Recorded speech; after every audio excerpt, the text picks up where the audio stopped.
Praise the Lord. தேவனுக்கே மகிமை உண்டாவதாக. பிரியமானவர்களே, இந்த நாளிலும் உங்களோடு கூட தேவனுடைய வார்த்தையை பகிர்ந்து கொள்வதில் நான் மிகுந்த மகிழ்ச்சி அடைகிறேன். இந்த நாளில் நம்மில் காணப்படுகிற ஒரு பாவமே என்று அறியாமல் நம்ம செய்கிற ஒரு பாவத்தை வேதத்தின்படி தப்பு என்று உங்களுக்கு காண்பித்து கொடுக்க நான் கடமைப்பட்டிருக்கிறேன். அது என்ன, அது வசனத்திற்குள்ளாக போறதுக்கு முன்னாடி அது என்ன பாவங்கிறத உங்களுக்கு நான் விளக்கி சொல்ல விரும்புகிறேன்.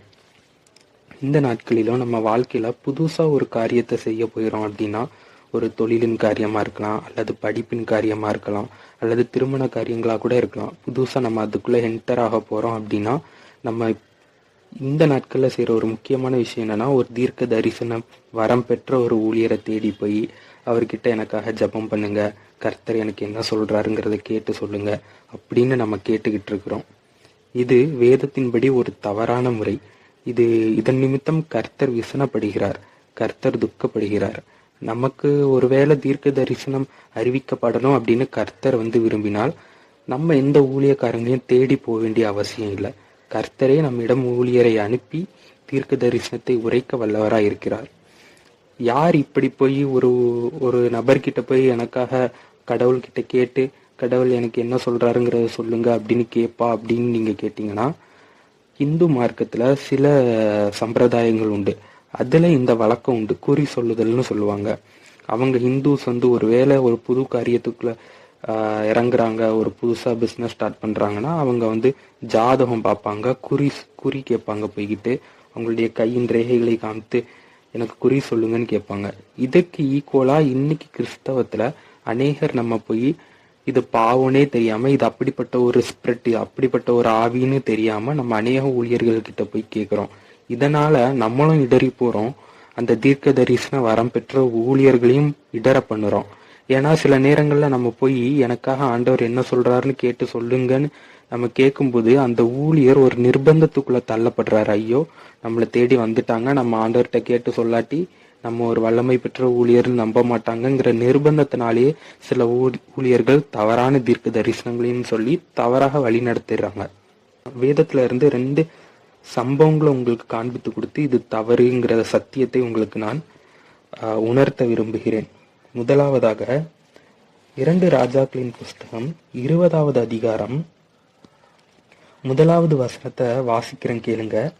அந்நாட்களில் எசேக்கியா வியாதிப்பட்டு மரணத்துக்கு ஏதுவாய் இருந்தான். அப்பொழுது ஆமோத்சின் குமாரனாகிய ஏசாயா என்னும் தீர்க்கதரிசி அவனிடத்தில் வந்து அவனை நோக்கி, நீர் உமது வீட்டு காரியத்தை ஒழுங்குபடுத்தும், நீர் பிழைக்க மாட்டீர், மரித்து போவீர் என்று கர்த்தர் சொல்லுகிறார் என்றான். பிரியமானவர்கள், இந்த வசனத்தை நல்லா கவனிங்க. எசேக்கியாங்கிறவர் வியாதிப்பட்டு மரணத்துக்கு ஏதுவா இருக்கிறாரு. பிழைப்பாரா மாட்டாரான்ட்டு தெரியாம ஒரு பெரிய வனாந்திர பாதையில இருக்காரு. அந்த டைம்ல ஆண்டவர் ஏசாயா என்னும் தீர்க்க தரிசி அவனிடத்துல அனுப்பி, உன்னுடைய ஆயுஷ் நாட்கள் முடிய போகுது, அதனால நீ உன் மரணத்துக்கு ஏதுவான காரியங்களை உன் வாழ்க்கையில செய்ய தொடங்கு அப்படின்ட்டு சொல்றாரு. இந்த இடத்துல இவர் மரணத்துக்கு ஏதுவா இருக்கிறாரு. இவருக்கு சந்தேகம், நம்ம பிழைப்போமா மாட்டோமாங்கிற சந்தேகம் எசேக்கியாவுக்கு இருக்கு. ஆனா எசேக்கியா எந்த தீர்க்க தரிசியும் தேடி போகல, மாறா கர்த்தரையே ஏசாயா என்கிற தீர்க்கதரிசிய அனுப்பி அவருக்கான காரியங்களை வெளிப்படுத்தினாரு. அதே போல தாவீதின் வாழ்க்கையில நடந்த ஒரு சம்பவத்தையும் நான் உங்களுக்கு காண்பித்து கொடுக்க விரும்புகிறேன். 2 சாமுவேலின் புஸ்தகம் 11வது அதிகாரத்தை வாசிச்சீங்கன்னா, அதுல தாவீது உப்பரிக்கையில உலாகும் போது தன் படை வீரரான உரியா என்கிற மனிதனின் மனைவியாகிய பட்சேபாலை இச்சித்து அவங்களோட கூட ஒரு தவறான உறவை ஏற்படுத்தி இருப்பாரு. அது மட்டும் இல்லாம அந்த உறவு உரியாவுக்கு தெரிந்து விடக்கூடாது என்பதற்காக அவரையும் கொலை செஞ்சிருப்பாரு தாவீது. இது தேவனுடைய பார்வையில, கர்த்தரின் பார்வையில் பொல்லாப்பாய் இருந்ததுன்னு வசனம் சொல்லுது. அத தாவீதுக்கு உணர்த்துறதுக்காக கர்த்தர் அனுப்பின ஒரு மனுஷன் யாருன்னா, கர்த்தர் நார்த்தானை தாவீதின் இடத்தில் அனுப்பினார் அப்படின்னு இருக்கும். இந்த நார்த்தான் யார் என்றால், நீங்க அப்படியே அந்த முதல் 5 வசனத்தை வாசிச்சீங்கன்னா, நார்த்தான் போயிட்டு அவரோட தப்ப ப்ராபபிள் டைப்ல சொல்லி தாவீதுக்கு உணர்த்திருப்பாரு, உவமையில சொல்லி உணர்த்திருப்பாரு. இந்த நார்த்தார் யார் என்றால் அவர் ஒரு தீர்க்கதரிசி. ஒருவேளை நீங்க கேட்கலாம், இந்த முதல் வசனத்துல நார்த்தால் ஒரு தீர்க்கதரிசின்னு சொல்லவே இல்லையே பிரதர், அப்புறம் எப்படி நீங்க நார்த்தால் தீர்க்கதரிசி அப்படின்ட்டு சொல்றீங்கன்னு என்கிட்ட கேட்கலாம். அதே 12வது அதிகாரம் 25வது வசனத்தை வாசிக்கிறேன், கவனிங்க. அவர் தீர்க்கதரிசியாகிய நாத்தானை அனுப்பி அவன் நிமித்தம் அவனுக்கு எத்தியா என்று பெயரிட்டான் அப்படின்ட்டு வசனம் தெளிவா சொல்லும். அது மட்டும் இல்லாம 2 நாளாகமத்தின் புஸ்தகம் 17வது அதிகாரம் 1வது வசனத்தை வாசிக்கிறேன், கேளுங்க. அவன் தீர்க்கதரிசியாகிய நாத்தானை நோக்கி பாரும் அப்படின்ட்டு சொல்லியிருப்பாரு. இதுல இருந்து தெளிவா தெரியுது நார்த்தால்ங்கிறவர் ஒரு தீர்க்கதரிசி என்று.